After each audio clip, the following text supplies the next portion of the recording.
It is official. After 5 weeks of fantasy football, Andy is 5 and 0. Dude, I'm Andy. The 2019 season was the craziest for me. Everybody was losing to me. And when I mean everybody, I mean like 5 people. For 5 weeks, I was number 1. 35 days, 840 hours, 50,400 minutes, and about 900 mother jokes. And she deserved every one of them. So I thought, it's 2019. Dude, I'm Andy. I'm 5 and 0. Where could this go wrong? Where could it go wrong? Wrapped up like a douche, another runner in the night, blinded by the lights. Wrapped up like a douche, another runner in the night, blinded by the lights.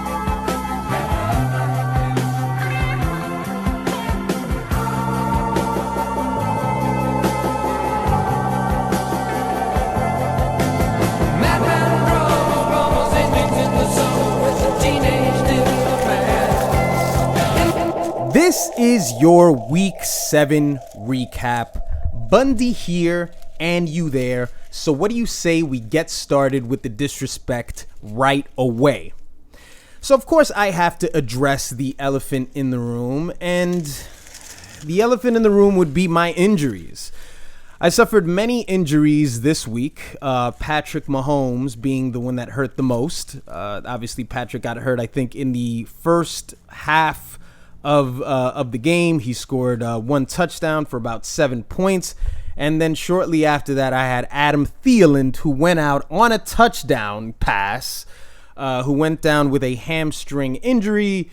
And that was pretty much the downfall of my week. Now, of course, like I noted in the chat, God gave Eric that victory. Like, it's God or whatever the fuck mystical thing you want to, or luck, because the fact that Patrick Mahomes went down and then Adam Thielen went down. And remember, the downside to a Hydra is that if the quarterback goes down, then your man gets fucked up with him. So Travis Kelce did nothing because he wasn't in sync with Matt Moore, so he did nothing for the remainder of the game. And, that's the risk that you take with a Hydra. So I paid double for that. So Travis Kelce did nothing, but let's not even mention Kelce. I also got a -1 from my defense. And with all that, Eric still only won by 3 points. So, my prediction of, blowing Eric out last week was pretty accurate, because you would figure if Patrick Mahomes scored, 7 points? Let's see. Patrick Mahomes scored 7 points, and Adam Thielen managed to score 8 points himself.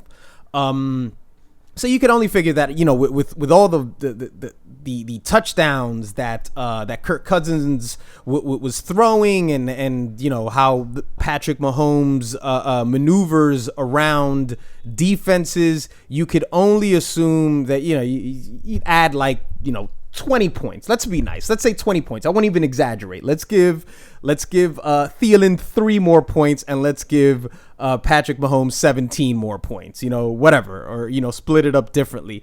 I would have won that game very easily. So that was a lucky one for Eric, and I haven't had a lot of luck this year.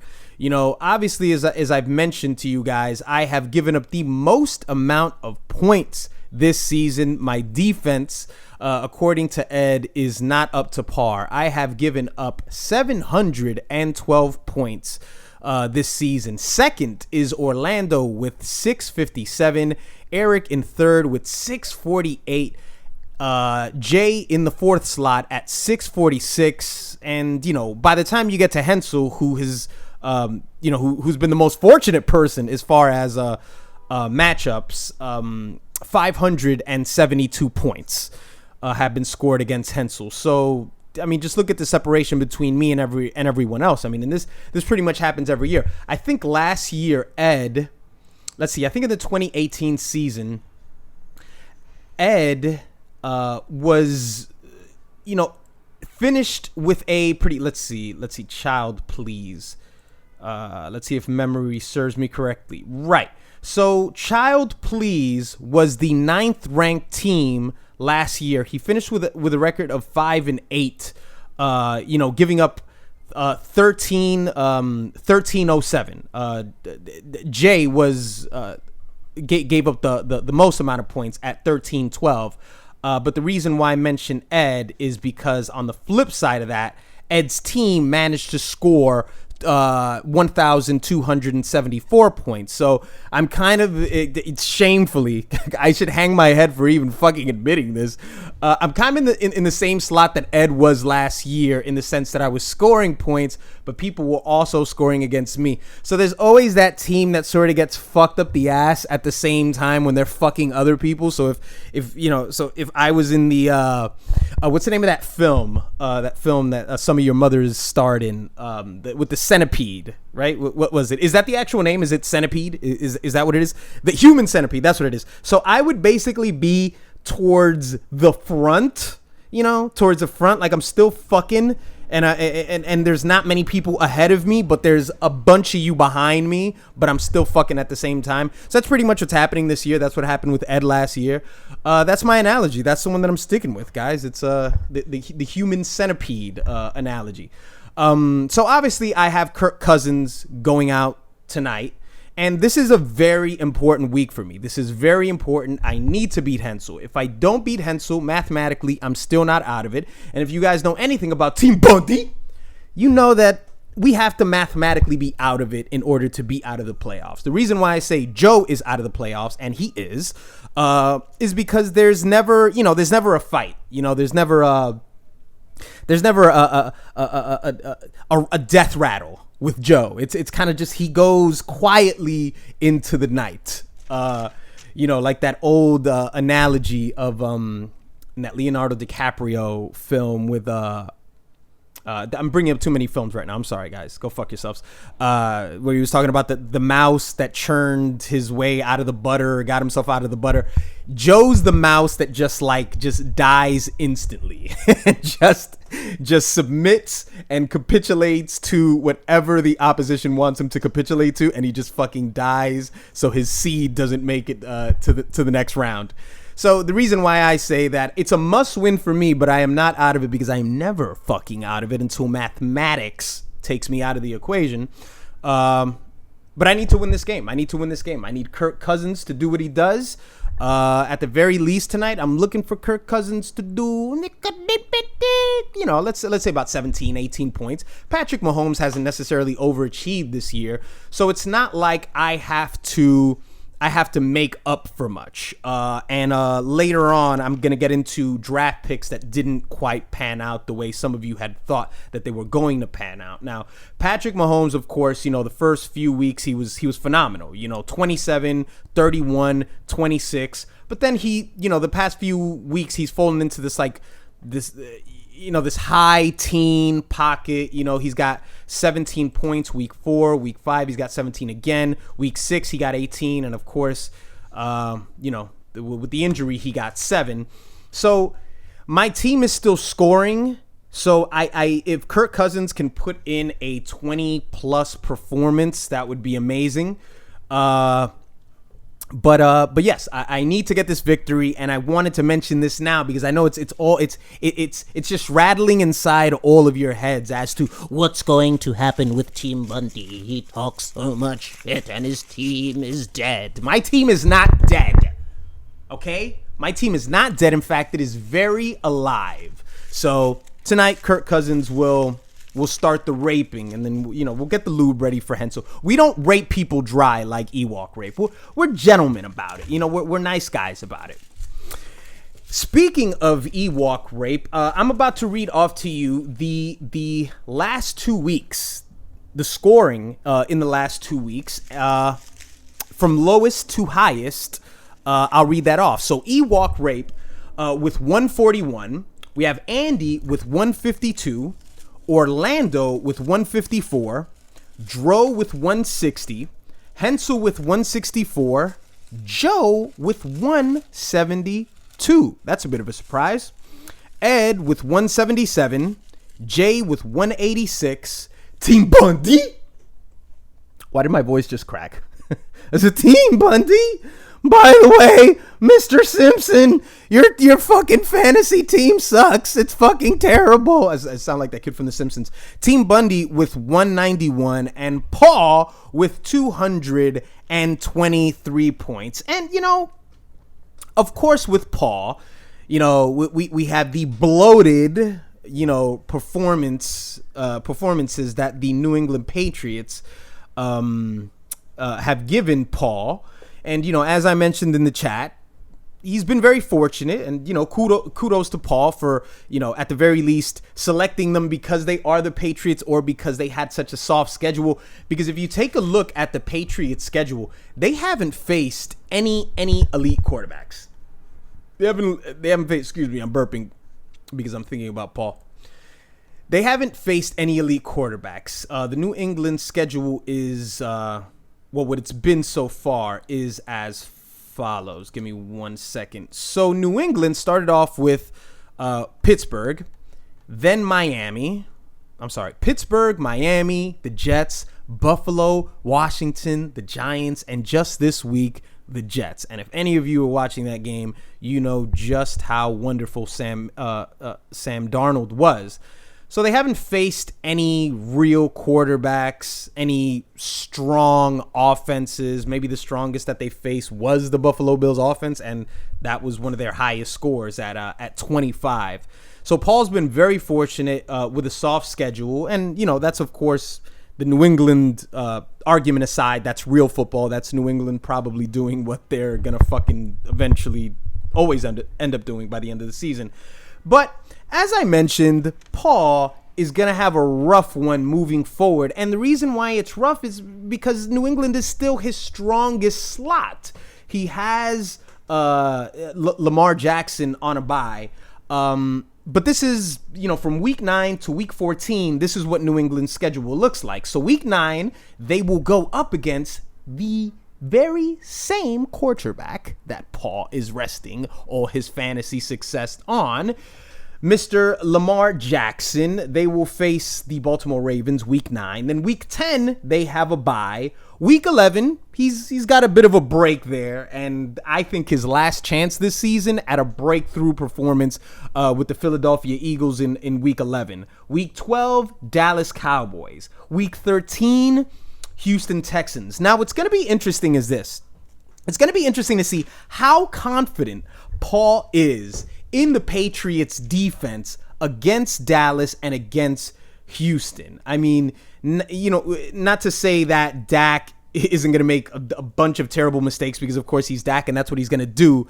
But in order to maximize, his scoring, I wonder if Paul jumps off, into a more interesting matchup where somebody's facing the Jets or something like that, or if he just doubles down and starts them every week. I think Paul is going to sit them out for the Baltimore game because that's counterproductive. You don't want to put your number 1 scorer against your number 2. Okay, I joked, but Lamar Jackson is the number 1 scoring slot for Paul at 160, and the Patriots aren't far behind with 152, which is just fucking ridiculous. As I said, if Paul actually wins a championship this year, I don't give a fuck about you making the playoffs or you getting a bye, Paul. No one cares. Over here at Team Bundy, it's win a championship or you fucking fail, all right? This isn't fucking Team Andy, where you get 5 wins and then all of a sudden you think you're fucking Boston George. Fuck you, Andy. I don't think it's smart to play Lamar Jackson up against the New England Patriots, so I think he's going to sit them out. I wouldn't think that Paul, unless of course Drew Brees is back at that point, then Paul can play the Patriots defense there. But it's not a smart move because the Baltimore offense actually scores. So it's a dangerous matchup whether he plays Lamar Jackson or not. So it's gonna be very interesting to see what Paul does there. And the reason why I bring that up is because Paul, if he doesn't walk away with the division, if he doesn't walk away with the division, he is at danger of probably, the worst matchup that he that he could ever fucking think of, and that is Week 14, which is, of course, round 1, against the Kansas City Chiefs. Now, right now, Diego Papa is a game behind Paul.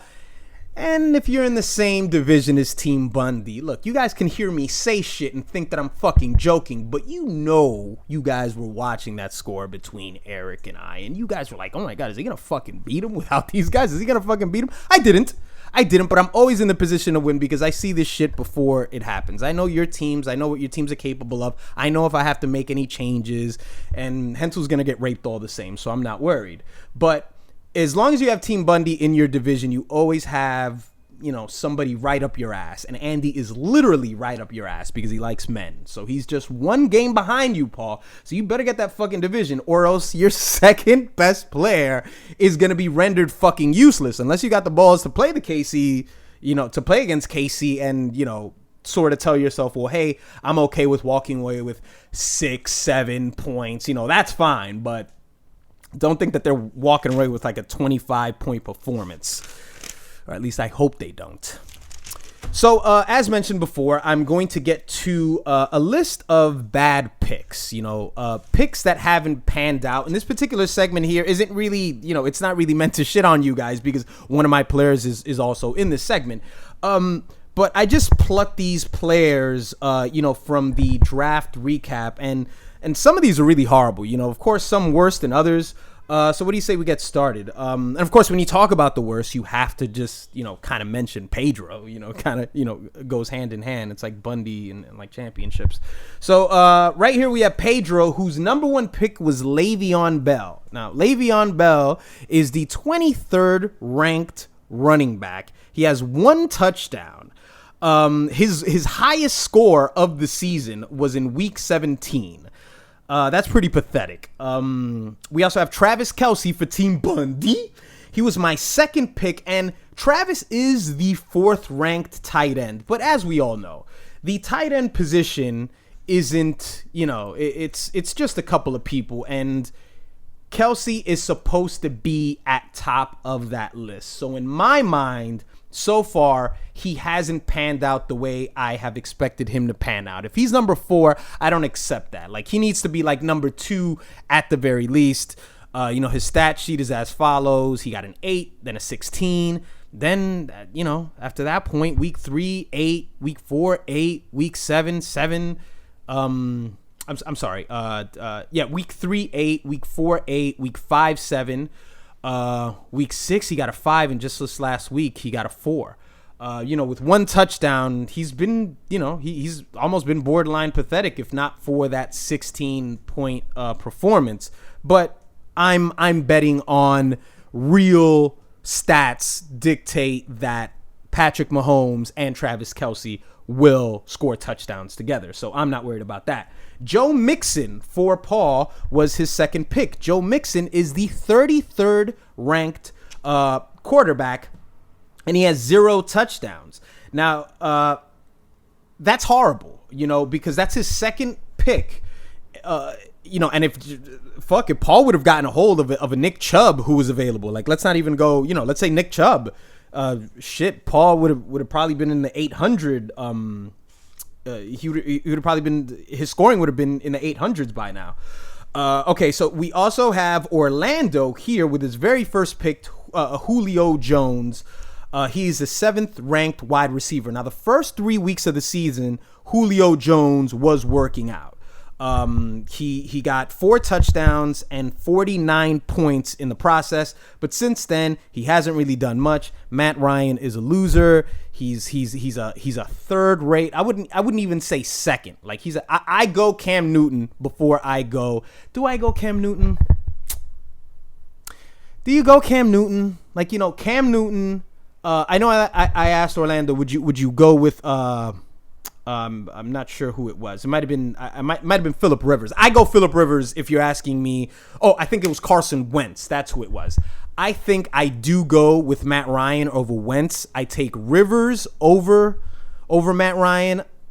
And in some cases, I would take Cam if he was healthy over Matt Ryan as well. But Cam throws a lot of stupid passes too, so they're kind of in the same league with each other. They're in the same special ed class. They're wearing special people helmets, not football helmets. So the next player we have on the list here is Alvin Kamara for Ed. That was his very first pick. Alvin Kamara is the 15th ranked running back. He has 1 touchdown, and he hasn't gotten a 100-yard performance yet. The next player is Mike Evans for Joe. Now, you guys remember the very first bit of content of media that was created for this season was the War Room, and the very first scene in the War Room was me expressing to Joe, obviously I'm not going to outwardly say it to Joe because, we didn't communicate like that when we did the draft. We didn't help each other out. Excuse me, what am I saying? I didn't help them out. They cannot help me. There's no way that Hensel and Joe can help me. Hensel can help me this week if he fucking sits all his players like Joe sat his players for him. But Mike Evans, he's been a complete and utter disappointment, in the eyes of Joe, maybe. But to me, he's just pretty much performing like Mike Evans. He's the 13th ranked wide receiver. He's got 37 points. Well, I'm sorry. He scored 37 points in week 3, and he scored 3 touchdowns along with that. Now, that's great, but he also has a total of 70 points this season. So 37 points was a chunk for him. And he's done basically nothing outside of week 3. Another player here for Ed, Odell Beckham Jr. That was Ed's second pick. He is a 32nd ranked wide receiver. 22 points in week 2 was his highest performance. And he has 1 touchdown. Juju Smith-Schuster. Ending the list here with Hensel, his second pick. He's the 46th ranked. He's the 46th ranked wide receiver. He has 41 points and 2 touchdowns. So I don't bring this list up because I'm trying to shit on you guys, because why would I of all people shit on you guys? I don't bring it up to shit on you guys. I think it's just interesting that I think what's obvious is that a lot of you, I looked at the picks that you made, and what was very obvious that you guys just picked off of what ESPN said.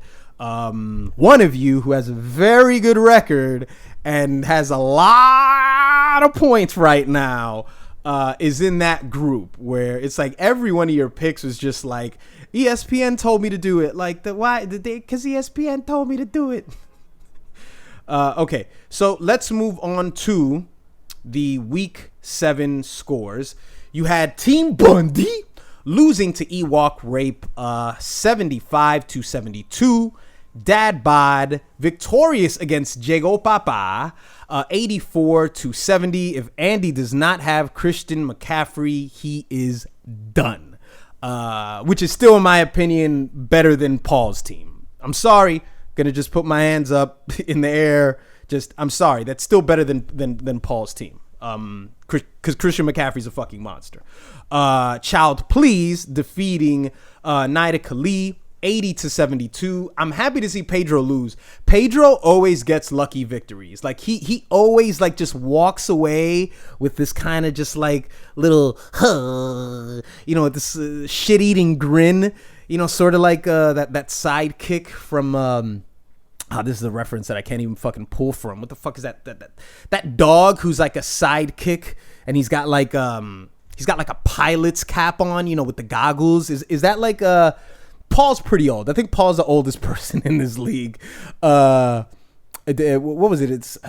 Was that like, I was gonna say Winnie the Pooh? No, the one with the whatever, man. Just fuck you, Pedro. How about that? Just fuck you, Pedro. The Green Ranger falling short against Paul Thomasy 124-72, and of course Paul walks away with the Kirk Cameron Award with the highest score this week. And we had Fuck You defeating the Pineapple Jugglers, who walk away with the Child Please Award to end the week 7 scores. Quick look at the standings, and we'll move on to the matchups, and then I'll tell you to go fuck yourselves. Rollo Tomassi is at top of the Nintendo division at 6-1. Then we have Diego Papa with 5-2, 4-3. Nida Kali, Team Bundy at 2-5, and Pineapple Jugglers at 1-6. Over in the Sega division, the retarded division, the stupid division, the fucking worthless, off-brand, fucking non-alcoholic. You know, like, you guys did good for some, for Sega teams. Like, it's that kind of an insult. It's like, you're really good for a Sega team. We have Child Please at top of the division at 5-2. Dad Bod 4-3. Fuck You with 3-4. Ewok Rape walks away with the victory. Eric gets the victory. You get the victory. I can't take that away from him. He beat me. Straight up, he beat me. Pay that man his money. And then we have the defending champion with air quotes, the Green Ranger at 2-4. Orlando's having a horrible season. Orlando should change his team to horrible. He's been terrible. Like, this may not be the worst championship, the follow-up to championship. Maybe I'll dig into the papers and see about that, but this is a really bad season. And as I said, Orlando needed this win for team morale, and I don't see his season going in a positive direction. I'm not going to say he's out of it because Orlando's a good owner, so he'll figure something out, I guess. Let's see what happens. So moving on to the Week 8 scores, we have Team Bundy going up against Team Fuck You. As I said, man, I'm not worried. I don't think I'm gonna beat Hensel by as many points as I thought I was gonna beat Eric. But I think I'm gonna pull this one off. I don't really, I don't really see Phillip Rivers doing too much. What does he have? Tyler Lockett. Fuck you, Hensel. Go suck a dick. We have Diego Papa going up against Ewok Rape in a totally uninteresting matchup. Eric sucks dick. He's at 3-4. He got his little victory. Thumbs up. He got his little victory. But it would be pretty amazing if Andy loses again. If Andy loses 3 straight games after winning 5, then he's well on his way to Nida Kali's record of 2016. Speaking of Nida Kali, he is going up against Dad Bod. We have Rollo Tomassi up against Child Please, and the Brother Bowl strikes again as we have the Pineapple Jugglers going up against the Green Ranger. That was your Week 7 recap, man. I don't like you guys. Let's make that perfectly clear. We are not panicking. This isn't the time to panic yet. If it was time to panic, trust me, these recaps would be completely different. But until then, I'm scoring, and contrary to what you stupid assholes in the chat think, mentioning scoring isn't to invoke a stupid response from you like, well, what did all that scoring get you because you didn't win any games? Scoring matters, you fucking nincompoops. It matters at the end of the fucking... I don't make up the rules. I don't say I've scored I'm in the top 3 scorers because I think it means something. It doesn't mean anything now, but it's going to yield benefit at the end of the season because my team scores points. And if I just so happen to have fucking 6 wins and you got fucking 6 wins, then guess who's not making the playoffs? At that point, is it still bragging? Is it still bragging, or is it a practical stat that matters? All right, I'm not gonna let you guys get me all bent out of shape. So, as always, may your quarterbacks get hurt before they leave the locker room. May your running backs pull their hamstrings. And may your wide receivers get arrested for marijuana possession. Go fuck yourselves.